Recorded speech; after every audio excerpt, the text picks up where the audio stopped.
Rutherford 1911 সালে দেওয়া তার পরমাণু মডেলের মাধ্যমে প্রমাণ করেন যে থমসনের পরমাণু মডেলটি ভুল ছিল। কিন্তু পরবর্তীতে দেখা গেল যে রাদারফোর্ডের পরমাণু মডেলেও কিছু সীমাবদ্ধতা ছিল। যেমন রাদারফোর্ড তার পরমাণু মডেলে ইলেকট্রনের আবর্তনকারী যে কক্ষপথগুলো আছে তার আকার আকৃতি সম্পর্কে কোনো ধারণা দিতে পারেনি। এছাড়া ইলেকট্রনগুলো যে কক্ষপথ ধরে ঘুরে বেড়ায় তাদের স্থিতিশীলতা সম্পর্কেও কোনো ধারণা রাদারফোর্ডের পরমাণু মডেলে ছিল না। এছাড়া ইলেকট্রন যখন এক কক্ষপথ থেকে আরেক কক্ষপথে গমন করে তখন যে বিভিন্ন রকম বর্ণালীর সৃষ্টি হয় সে সম্পর্কে কোনো স্পষ্ট ধারণাও রাদারফোর্ডের পরমাণু মডেলে দেয়া হয়নি। এ সকল সমস্যার সমাধান করে ডেনমার্কের বিজ্ঞানী নিলস বোর 1913 সালে একটি নতুন পরমাণু মডেলের প্রস্তাবনা দেন, যা বোরের পরমাণু মডেল নামে পরিচিত। এখন দেখে নেওয়া যাক বোরের পরমাণু মডেলের প্রস্তাবনাগুলো কী ছিল। বোরের পরমাণু মডেলের প্রথম প্রস্তাবনাটি ছিল শক্তি স্তর সম্পর্কিত প্রস্তাবনা।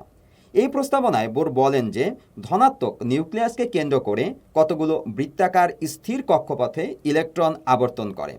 এই কক্ষপথে আবর্তনকালে ইলেকট্রনের শক্তি একই থাকে, অর্থাৎ ইলেকট্রন কোনো শক্তি শোষণ বা বিকিরণ করে না।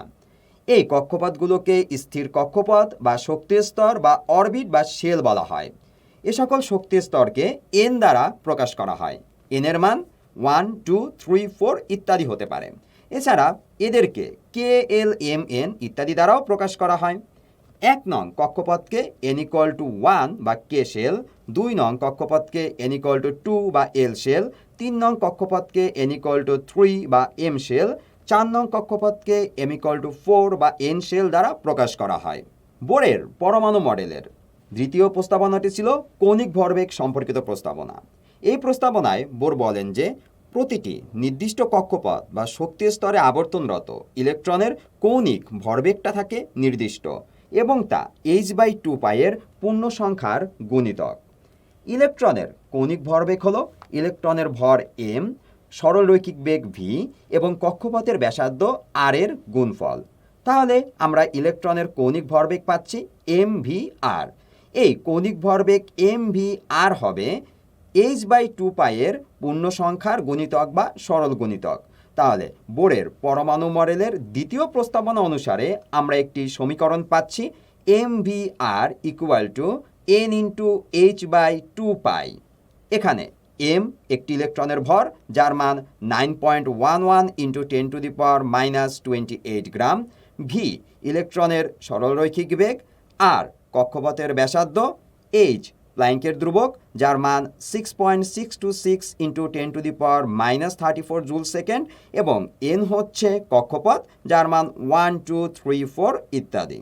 বোরের পরমাণু মডেলের তৃতীয় প্রস্তাবনাটি ছিল শক্তির শোষণ ও বিকিরণ সম্পর্কিত প্রস্তাবনা। আমরা জানি বোরের পরমাণু মডেল অনুসারে একটি কক্ষপথে আবর্তনকালে ইলেকট্রন কোনো শক্তি শোষণ বা বর্জন করে না। এখন কোনো ইলেকট্রন যদি এক শক্তি স্তর থেকে অন্য শক্তি স্তরে গমন করে সেক্ষেত্রে তার কিছু পরিমাণ শক্তি শোষণ বা বিকিরণ করতে হবে। ইলেকট্রন যখন নিম্ন শক্তি স্তর থেকে উচ্চ শক্তি স্তরে গমন করে তখন নির্দিষ্ট পরিমাণ আলোক শক্তি শোষণ করে, আবার যখন উচ্চ শক্তি স্তর হতে নিম্ন শক্তি স্তরে গমন করে তখন নির্দিষ্ট পরিমাণ আলোক শক্তি বিকিরণ করে। এই শোষিত বা বিকিরিত শক্তির মান হবে শক্তি স্তর দ্বয়ের পার্থক্যের সমান। সাধারণত নিম্ন শক্তি স্তরের শক্তির মানটা থাকে কম এবং উচ্চ শক্তি স্তরের শক্তির মানটা থাকে বেশি।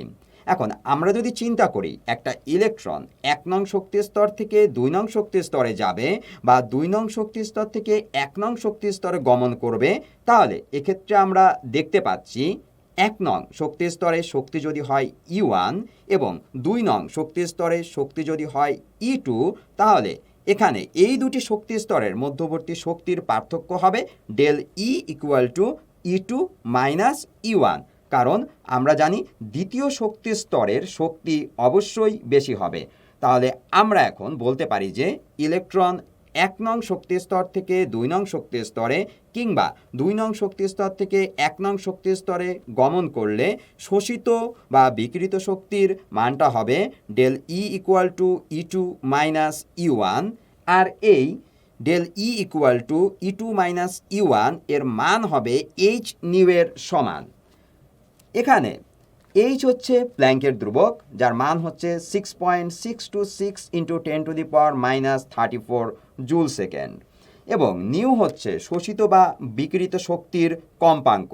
এইচ নিউকে আমরা চাইলে hc/λ এভাবেও প্রকাশ করতে পারি, যেখানে সি হচ্ছে আলোর বেগ এবং এর মান হচ্ছে 3 ইন্টু 10⁸ মিটার পার সেকেন্ড, এবং ল্যামডা হচ্ছে তরঙ্গ দৈর্ঘ্য। ইলেকট্রন যখন উচ্চ শক্তি স্তর থেকে নিম্ন শক্তি স্তরে গমন করে, এর ফলে যে শক্তির বিকিরণ হয় তার ফলে বিভিন্ন রকম বর্ণালীর সৃষ্টি হয়।